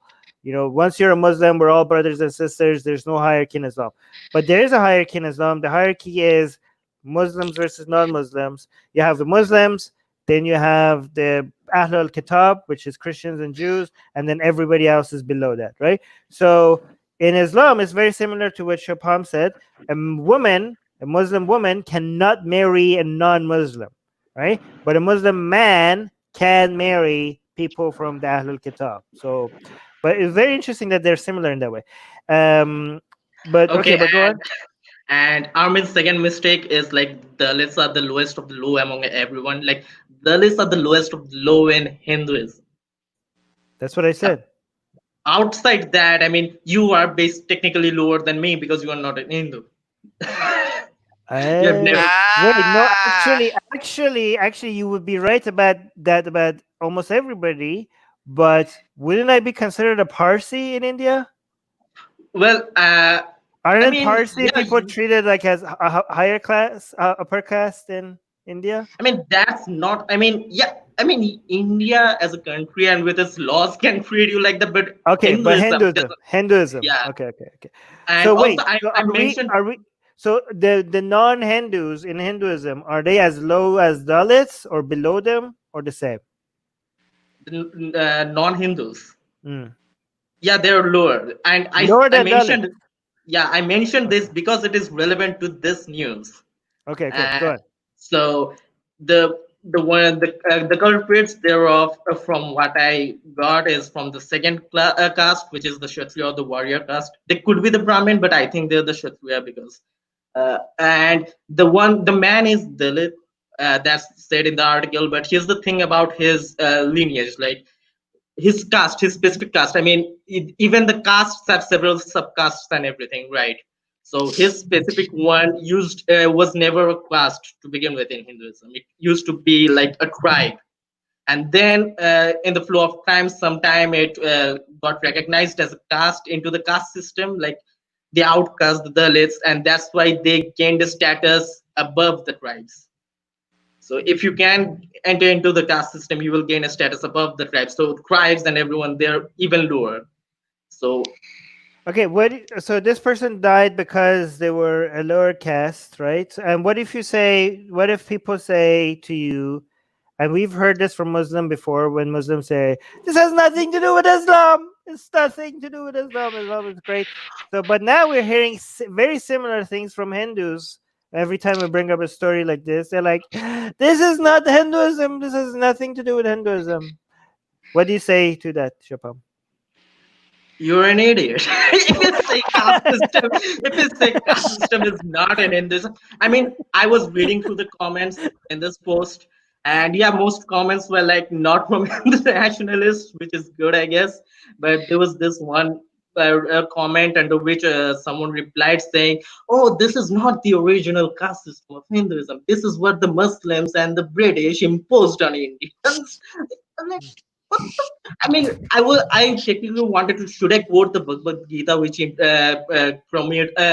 promotes the caste system, because the Bhagavad Gita is the holiest book in Hinduism, and it promotes this kind of bigotry. So, and also, yeah, because the last news we had about protests, that protests are illegal in Islam, uh, which you're saying it's not, but in Hinduism, protests are technically illegal in Hinduism because you cannot protest, and they cannot say like, oh, we want a higher status and everything. Like when people say, oh, caste is only like if the person or whatever the person does for his living, something like if he's a scholar or anything like that, then that's how the caste is denoted. But no, in the Bhagavad Gita it says like, if you do the job of your own caste even poorly, that is still way better than if you can do the job of another caste the best By the of way, everyone. Michael Sherlock in the live chat is telling me to stay in my lane. Michael's comments are the best. Yeah. They were nothing. Everything has nothing to do with anything, or whatever he Yeah. said. It was funny. By the way, the top comment on our Facebook post regarding this article is by a friend of the accused. He's saying, Oh wow. Ariman, and the Facebook is saying it's a shame. The accused was a friend of mine, and we studied in the same college. Shame. Wow, That's terrible. that's yeah. By the way, do we lose Sarah in the Facebook live chat? Did I attack her too aggressively? I hope I didn't lose her. Sorry, Sarah. Like, this is why we don't have our fans don't stay around that long, because I keep attacking our fans in the live chat, and they're like, I'm not gonna come back. I hope I didn't I didn't do that. Anyways, does anybody have any comments more before we go to the next news? Okay, so No? I wanted to add one thing about the protest thing. I was saying like you cannot change the caste, which many Hindus claim like this kind of system was imposed by the British and the Muslims, which is wrong because even also, and I think it was the Gita, I don't remember which verse exactly, but it said is, if anyone protests against the jobs given to their caste or incites someone else to protest against that, they're going to hell. Okay. God damn. Wow. Okay. You have hell. I mean, if everything's reincarnated, how many I mean, times. it's kind of like different things. Like there are various schools in Hinduism and kind of like that. So there are different kinds of hells. There Yeah. is a reincarnation. There's various things. So, Hell Honestly, reincarnated as a Hinduism. bug or something. Yeah. No, Hinduism is so fluid. If you know, if you tell me like, I don't know, do you have a giant turtle which poops gold out of his ass in Hinduism? I would probably yes. like if like they it's just there's so many stories, Rivka. Like they probably I have mean, very similar things to hell and also reincarnation at the same there's time. also, It's I mean, weird. I often talk about like the top three deities in Hinduism, the Holy Trinity in Hinduism, Shiva, Vishnu, and Brahma. But there's a being like who is above this Trinity, which is like the supreme being, is like a deistic god, something. So there's it's like very fluid, and I think Rivka was. It was last week. Rivka wasn't here when I was talking about the semen hell. It, Oh yeah, I was not prepared. that was like Rivka. Do you know about it? I'm guessing I know about it because I know there's all kinds of like sex-related religious things, like crawling So through the Yoni temple, the semen, the semen hell is like if you're a man and you get a blowjob from someone, then you will go to a hell which is filled with semen and you will drown in the semen. And when you're dead, you will get reincarnated in So that you can hell again drown and you will again? drown again. And that will continue. That sounds like a plot to a hentai. It is. I'm positive that it is. Susanna's the expert in that. I mean, if you have a kink, there's probably a hentai about it. Yeah. Oh my god. All right, let's go to the next news. Okay. U.S. Supreme Court rejects church's wish for COVID shutdown exceptions in the United States of America. In a 5-4 decision on May 29th, the Supreme Court of the United States denied an appeal by a California church seeking to block enforcement of the state's stay-at-home orders. The South Bay United Pentecostal Church in Chula Vista, California, had sued Governor Gavin Newsom, accusing him of illegally depriving them of their religious freedom under the U.S. Constitution because of the lockdown orders that prohibited communal services. Chief Justice Roberts cogently pointed out, quote, similar or more severe restrictions apply to comparable secular gatherings, where large groups of people gather in close proximity for extended periods of time. I mean, this is just horse shit, right? But I mean, how many times do we have to go over the same? This is similar to what we said before. Well, the good thing is that the Supreme Court knocked down their and claim. also That's that the news. Roberts, a conservative, who a lot of people are looking to uphold specific principles that may or may not be conservative, but they fit their religious sort of mindset, dominionist mindset. Roberts did not allow for this, that he actually ruled as a jurist, not as a religious person looking at the United States' rules about secularism and equal protection. So I was actually really happy to see that he sided for the majority against this ridiculous lawsuit. What is their argument? The court's argument? That go ahead, Susanna. Whose argument? The court. Oh. What is the court? Why did they say that this is like? Why did they throw this out? Did they he say knocked anything? it out because he said that the same as restrictions that these churches are saying are imposed on them are also imposed on secular organizations. In fact, in some cases, more severely. So that, he also said that, and if an order exempts or treats more leniently only activities that are dissimilar, like a grocery store, a bank, or a laundromat, in which people neither congregate in large groups nor remain in close proximity. He said, and it only says these things. They're not the same. Like, so I can't have Polish club, You can't go to your services. I'm not allowed to have my AA meeting. You can't go to your, it's very, so he's basically saying that, I thought that it was a good ruling, and I was actually really happy to hear Right. that. By the way, we got a super chat from C. Vandava Lozana from 10 Canadian dollars. Thank you. Sorry for butchering your name, but that's very sweet. Thank you so much. Yay. Thank you. And we even got up, even though we're swearing. It's so good. Yeah. See, Chris? There, we're getting super chats even though we're swearing. See, we don't need. No, I'm just kidding. But no, Chris, we love you. We're gonna shame But, our supporters. but okay, but here's the thing. Can we steelman these people? Like, is there any way to suggest why? Like, is there anything in the Constitution that says like no, people should be able to get to church whenever, in whatever conditions? I mean, this is ridiculous, right? No, it just says you can't. Government can't prohibit the free exercise of their religion, which the government is not. All the government is saying is no groups, secular, religious, can gather in certain numbers because of this global pandemic. So free exercise of religion means like exercise of religion as long as it doesn't violate other laws. You can't be like, well, my religion requires virgin sacrifice and you're prohibiting my expression of religion. Well, like, no, we can't do that. I'm sorry. Well, this is where it becomes really amorphous, though, in the United States.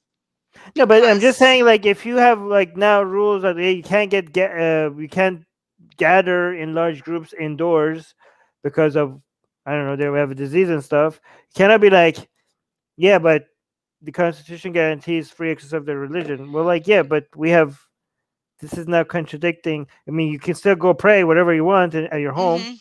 So you can still exercise your religion. Exactly. But back to your point about my religion says you can sacrifice virgins and you can't stop me because that's my deeply held belief. In the United States, it becomes amorphous, right? Because we've seen courts rule for parents who refuse medical treatment or use faith healing on their child and the child died. Some courts will say, oh, these parents aren't responsible. It's not manslaughter. They're not going to jail. Other courts will say it's absolutely manslaughter. You absolutely have a duty to care. So it becomes this really amorphous thing, especially because so many places in the United States, these courts are local. So whoever's there elects these particular judges or legislators, and then it sort of sometimes can reflect some of the pervasive community, but it also can be rigged, like gerrymandered, to look that way as well. Susanna had her hand up. Yep. So I wanted to read a quote from the dissenting opinion because, both sides always write their opinion on it.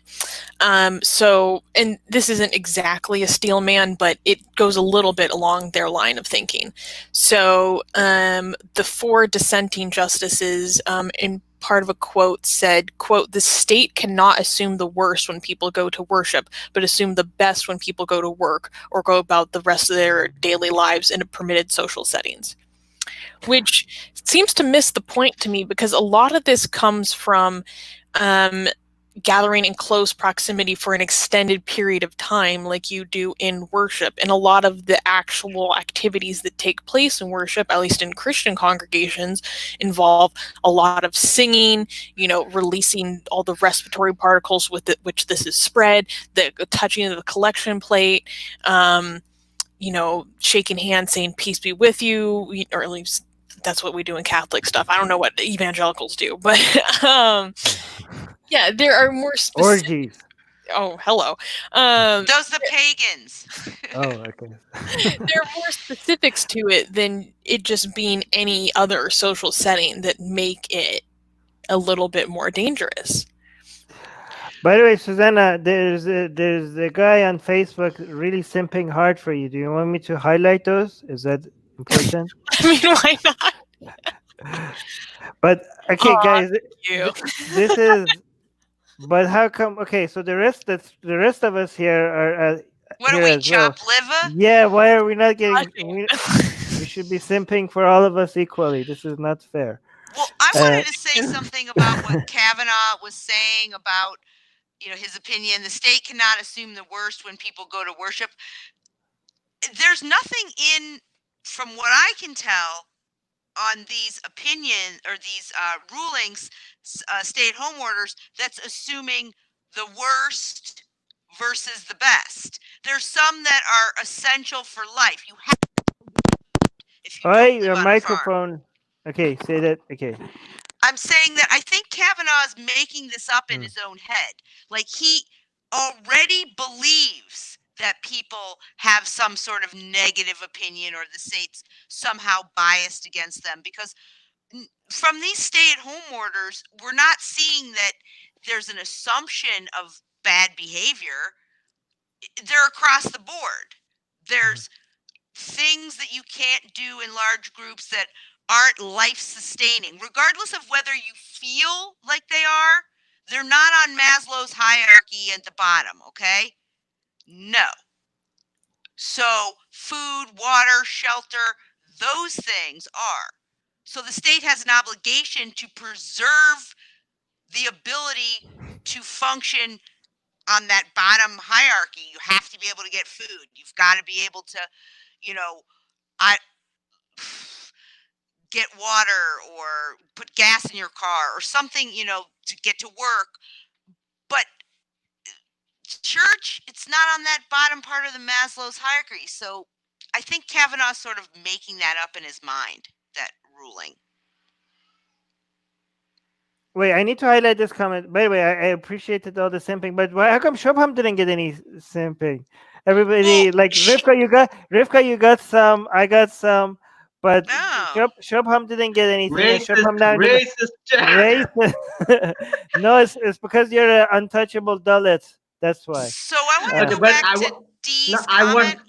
Go ahead. I want Armin to highlight the one from D Vaudreuil, she's right above mine. Okay, no, wait. I'm gonna do the super chat that we got from Chris, $5. Yay! Chris gets a super chat saying Susanna's naughty. Armin has ripped abs. Not yet.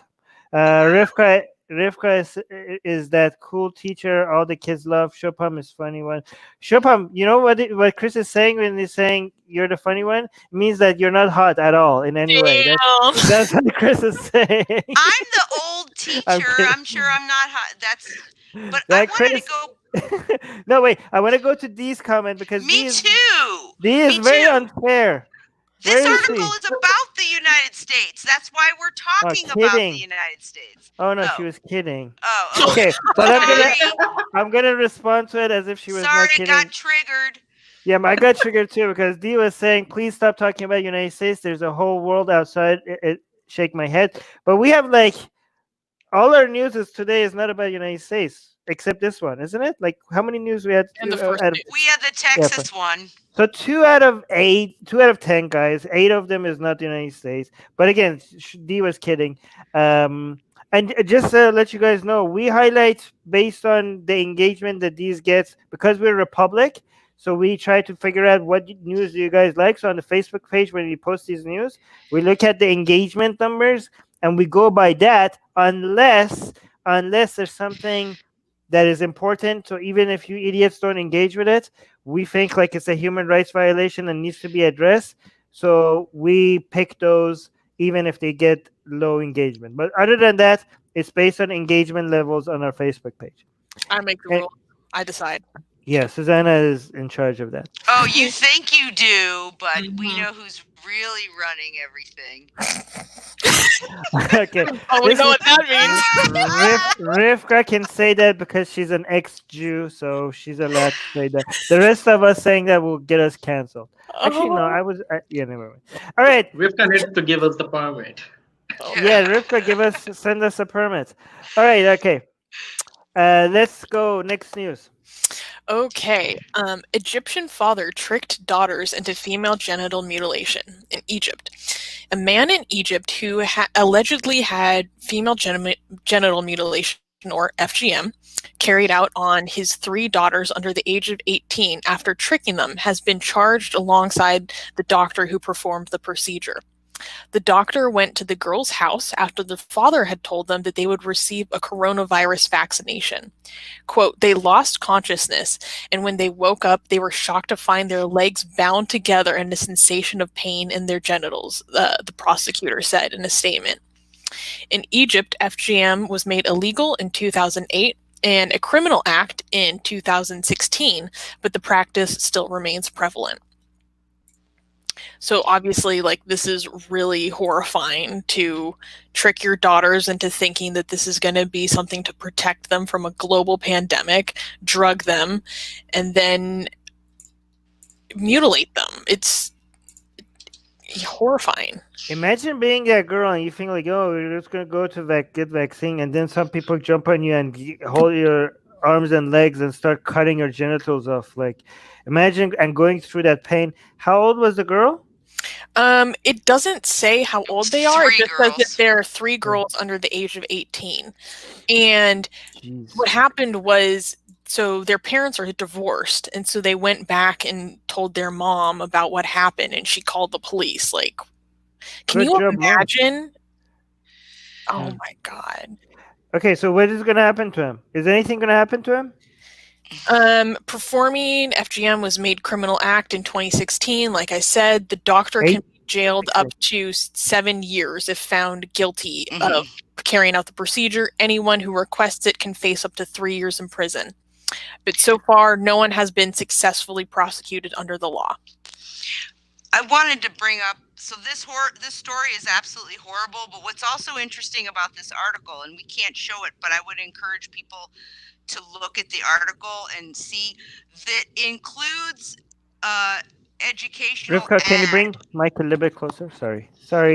It includes an educational ad that they're making in Egypt, trying to influence the mindset of a lot of people like this father, or maybe even young parents who haven't had kids yet, older people, everybody. It's a really graphic ad where this little girl is screaming and crying, very similar to what's happening here. Her dad brings her someplace and drops her off as this older woman is pulling her away to go have FGM, and she's reaching out her hand and screaming, why did you bring me here? Okay, I want to respond. I can show my screen. I want to respond to Tanner in the Facebook live chat. He's saying that might as well be an honor punishment. This is totally misinterpretation of the religious text. This is not a misinterpretation of religious text. There's a lot of hadith that promotes this, encourages in Islamic hadith, and is also one school of Sunni Islamic thought. One of the 4 completely. This completely considers this Islamic and the right thing to do. So I don't. Correct. Yep. Which one was it? Actually, here. To my notes, it's I can't say anything right, but Shafi considers it to be obligatory. The Hanbali, Malaki, and Hanafi school considered it to be recommended, but not the Dowdy Bora sect. Okay, they do it. But they're in Pakistan. It's mostly we're not talking Africa. about sects. We're talking about Islamic schools of thought, like Sunni Islamic schools of thought. Okay, there's 4 of them. I misunderstood. No, that's fine. But you're right. But Susanna, you're right. It is a Shafi'i school of thought, right? So, and actually, the British Pakistani atheist is actually saying that as well in the YouTube live chat. He or she is saying every Muslim majority country which follows the Shafi'i madhab. FGM is normalized in society, as Imam Shafi'i stated. FGM is mandatory in Islam. Okay, so and it's mandatory in Shafi'i Sunni, but in the other ones, they're not. None of them bans it, and the rest of them actually encourage it. Shafi'i makes it mandatory. Some of them encourage it, and there's not a single one that bans it. So there's that. Oh, so Tanner is saying, I didn't know, this is totally new. Okay, thank you. Oh, well, this is so great. Tanner Tanner is changing his opinion based on new information. That's amazing. I haven't seen this. encourage you to do that all the time, Tanner. That's awesome. That's great. I see. Oh, Thomas Sheedy is here. Hi, Thomas. Oh, his comments good. All right, but somebody raised their hand. I forgot who it was. Yeah, Oh. I wanted to reply to what Michael Sherlock said. He said like FGM is worse than MGM, which I agree, like it is worse, like on an individual basis. I think Armin would agree to this as well. But individual. about yeah, but about MGM, like I don't think. I mean, I don't think there are Well, like you have to people who are define what you mean by actively. MGM. Okay, let's tell people. FGM I mean, male is, circumcision. Male circumcision. okay, FGM is female genital mutilation, cutting the clit, and sometimes sewing it, and some crazy other shit like that. But the labia. MGM is male genital mutilation, otherwise known as Circumcision. circumcision. I think they should call it male I like calling it I male think it genital. should be too. It should be called male genital mutilation. But go on, It Shapam. is. Yeah, so I was saying like I don't think like there are people who are like actively protesting, oh, male circumcision is also a problem.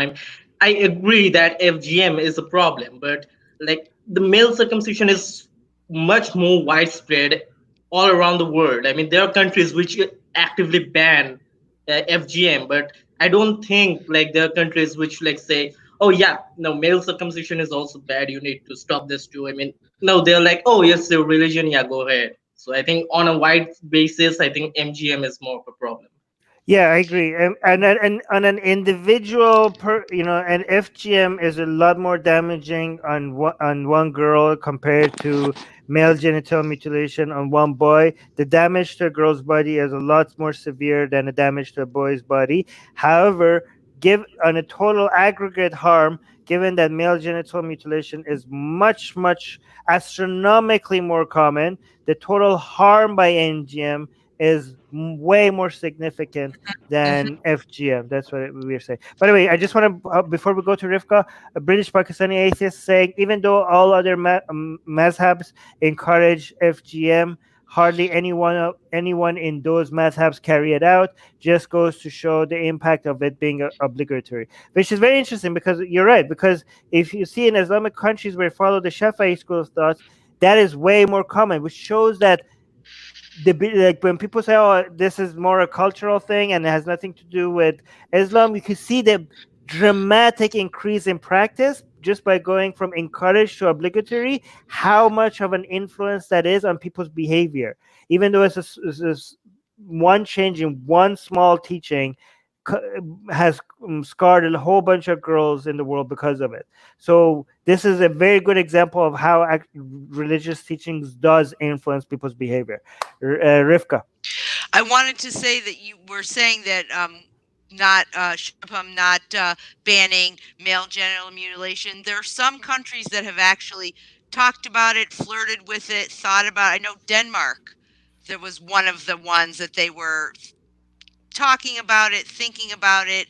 It had been kind of kicked around in some of the amongst some of the MPs and things like that. And I know that there was a big outcry from, in particular, the Jewish community, but the Muslim community, and then also, the religious freedom community. And I don't think it was actually ever enacted, from what I understand. Iceland was poised to become the first European country to ban male circumcision, but there was lots of pushback about religious freedom, like you're saying, Yeah. and it looks like it's still a work in progress. It doesn't appear to be in effect yet. Yes. But there are movements to be for it to be fully banned, and I think it should be. Me too. Iceland, Denmark, I think those were both I know Denmark. I think but it should be banned everywhere, but like those countries could lead the way. I mean, it should be said that there are rare occasions where male circumcision is medically necessary, but that's rare. Yeah, there are rare cases. Yeah, of course. Like there are rare cases where you have to remove a woman's breast as well. That doesn't mean just cut off every single woman's breast as soon as they're born. But I wanted to disagree with John a little bit. I hope we don't lose John. I'm highlighting disagreeing with him. Oh, we love hearing opposing opinions. But he said John is saying MGM could be argued to be far more cultural mandate. The origins are religion. Okay, mandate. Huh? I said if it is a cultural mandate, it's a barbaric cultural mandate. Yeah, but I think it comes from religion. Even though most a lot of secular people do it in United States and other places, even though they're not religious, they still do it. It wouldn't have become a cultural norm if it wasn't for the sake of Abrahamic religions that made it a norm. That so the excuses that it came for it after, they were just trying to. It was after Abrahamic religions normalized. It would have been bizarre and unimaginable for it to just be introduced now if it wasn't normalized by these three Abrahamic religions. So that's what so I mean, imagine if this wasn't the norm and all of a sudden some people come in and said like, oh my god, there's a cult, and then when they have babies they cut off their genitals. The whole world would be shocked. They would be sending in the military and armed guards and everything to arrest these people and end it right away. But because it's norm, and people are like, oh yeah, I'm circumcised. It's not a problem. And John is saying, I'm saying that as a cultural Jew. All right. Okay, but again, if it wasn't for Judaism, John, it wouldn't have got into Christianity and Islam. It is. Okay. It is. It's because not of really religion. in Christianity, but they just do it. But yeah, it's in Islam and Judaism big time. It's not in Christianity, but then when Christians eventually decided to do it, they got it from Judaism. When Christians eventually did. Soha is saying, unfortunately, some families are taking advantage of coronavirus lockdown and subjugating their daughters to FGM. Yeah, a lot of them might be like, hey, you're not going to school, so you could recover, I guess, in a few months. So because you don't have to... You're already in lockdown. You're already in lockdown. We might as well chop. All right, let's hold on. We're being tagged. Boogie Monster Mom is saying religious freedom shouldn't apply over a child that cannot consent to that religion in the first place. So if you want to be snipped because of religion, do it as an adult. If you want to cut off any part of your body as an adult, just do it. Like, it doesn't matter. Like, just wait for people to be an adult. You want to cut off your genitals? Cut off your genitals. You want to cut off your right leg? Cut off your right leg. You want to cut off both of your arms? Do it. Just wait for people to become an adult and then cut off. But when you're like, don't let. Anyways, this is obvious. Anyways, let's go to the next news. Okay, this next news is a very different story. I posted this. It's pretty hilarious, and I wanted to finish off this week on kind of a lighter note. We cover a lot of heavy stuff, a lot of rape and human rights abuses. So let's change the tone. Okay. Last news in Greece. Greek Orthodox Church rules yoga is incompatible with Christianity. Yoga has no place in the life of Christians, the governing body of the Greek Orthodox Church has ruled. Quote, yoga is a fundamental chapter in Hindu religion. It is not any kind of physical exercise, the Holy Synod said in a statement on Wednesday. Not any kind? It's not just any kind. Okay. It said it intervened after Greek media recommended yoga as a way to combat stress during coronavirus quarantine. The Orthodox Church is an influential organization in Greece, for those who don't know, and 90% of Greeks identify as Orthodox, according to a 2017 Pew Research report. Yoga is not an exercise, but an act of worship. And this is an ongoing thing. So that's what they said even so far as last September. Okay, so to defend, I mean, I thought it would be interesting to have the Greek Orthodox Church because we hardly have this kind of news. So, and to defend the church, actually, in Hinduism, yoga is more about spirituality and there's some kind of energy in your body and everything, like the poses you do, so you can control the flow of energy, you can concentrate the energy on one part and pseudoscience like that. And the benefits from yoga, like the current benefits from yoga is, so I found this like it's a neurologist, American neurologist Steven Novella, a skeptic, and what he said is yoga fits into a more general phenomenon of marketing a specific intervention as it has specific benefits, when in fact it only has generic benefits. So what he wants to say is because I mean there is a lack of studies comparing yoga to other kinds of physical exercises. So people just think yoga has this kind of specific benefits, while actually the benefits from yoga is like any other benefit from any other physical exercise. I kind of like this story because I think like the more things that our people like are considered incompatible with Christianity, the more people are going to be like, well, then fuck Christianity, I guess. I mean, Christianity is incompatible with everything that is good. So I guess we could add yoga to that list. I mean, Christianity is incompatible with humanity, with gay rights, with women rights, with science, with skepticism, with, you know, so this is a compliment to yoga, in my opinion. But go on, Rivka. Rivka, let me unmute her. I was Okay, going to make 2 points. One, that this Greek Orthodox's thought about or ruling about yoga being incompatible isn't unique to them. I've experienced this quite often amongst people in the United States. Children whose parents don't want them to go to a yoga class. People at the gym where I teach have even railed against them having it because, you know, it's religious, or other people. I mean, I've experienced this quite often, and I've seen this kind of mindset often amongst, particularly in the United States, evangelical Christians. And then there's also a whole other side of that is Christian yoga. You know, there's a number of people who do yoga from a Christian perspective.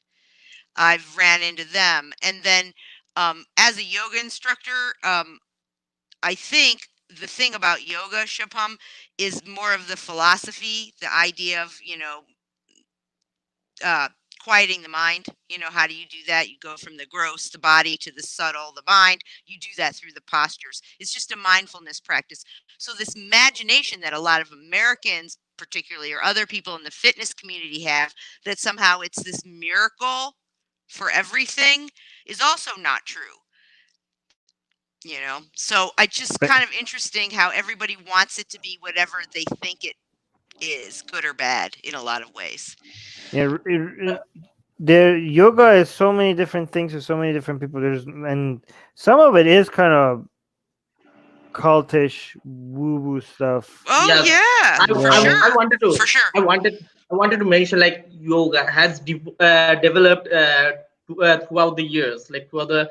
I mean, it Mhm. has been around for 4,000 to 5,000 years now, and yoga is part of one of the 6 theistic schools of Hinduism. Like that's where yoga originated from. That's So not how I mean, the West for Westerners. It's yeah, just like the West doesn't stretching. view it like that, but that's how it originated. And the Yeah. theistic schools, I mean, they were all about spirituality, God, and like the energies, the pseudoscientific stuff. They didn't actually think about the physical exercise. And yoga is like, I mean, anyone can just make any weird pose and call it yoga. And if someone doesn't know all the poses, they can, oh yeah, it could be yoga, because there are like so many stuff which I used uh, to go to yoga classes and I enjoyed some of them, and I was like, "Oh, this is nice." I wanted, especially because of all the girls that were there. Yeah. But yeah, but then I was like, went to some other ones because I had a slightly positive experience with some of them. But then I took another class, and then just it was so weird. She was like, feel like chants and feel the energy coming from the ground, from earth, and through your feet and to your body. I was like, did I just join a cult? Like, this is weird. Like, I just came here to stretch. What is all this shit?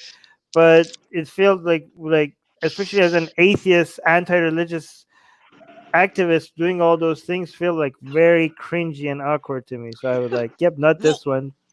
as a yoga instructor, I don't do those things, and they bother me when I go to classes where people are saying, choose your intention, imagine a light of love emanating to all. I'm like, I didn't come here to go to church. Come on, let's get, stop talking. So yeah, I understand completely where you're coming from, Armin. Yeah. Anyways, that was our last news, wasn't it? Yeah. Okay, cool. Anybody has anything else to say? Any announcements? Anything interesting? Guys, subscribe to our newsletter. Link in the description. Again, YouTube hates us. Facebook hates us. They don't want you to see our content. That's why a lot of people don't get the notification and stuff. So we send them email. We email our new videos to you and some other cool stuff, which is only newsletter subscriber exclusive. So if we ever get the platform and wiped out of the internet, they can't take our newsletter away from us, right? So that will be the way that we will be in touch with you directly. So subscribe to our newsletter. Anybody else? Join our new Discord server. Oh yeah, we have a Discord server. Do we have a link in that? Oh shoot. Yeah, I'm getting the link. What is it? I don't even know. What did you say, Shapam? You're a boomer, Rivka. You don't need to. You don't need to. I'm not a boomer. I'm a Gen X. That's his. Okay, so I posted the link in the comments, YouTube comments. Okay. And you can highlight it.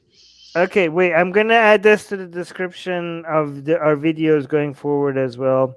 So I will add this, and I will tell Mehragan to add it as well. So we have a Discord server. Join our Discord server. If you're not a boomer, if you're a boomer, forget about it. You don't need to know. If there's any news that you would like us to cover or would like to be brought to our attention, please go send it to me on my Twitter at Skeptic Susanna. I love your suggestions. And if you have more information about stuff we've talked about today, also feel free to reach out to me. I really like learning more about all this stuff. So all yeah. Right. Okay, guys. All right.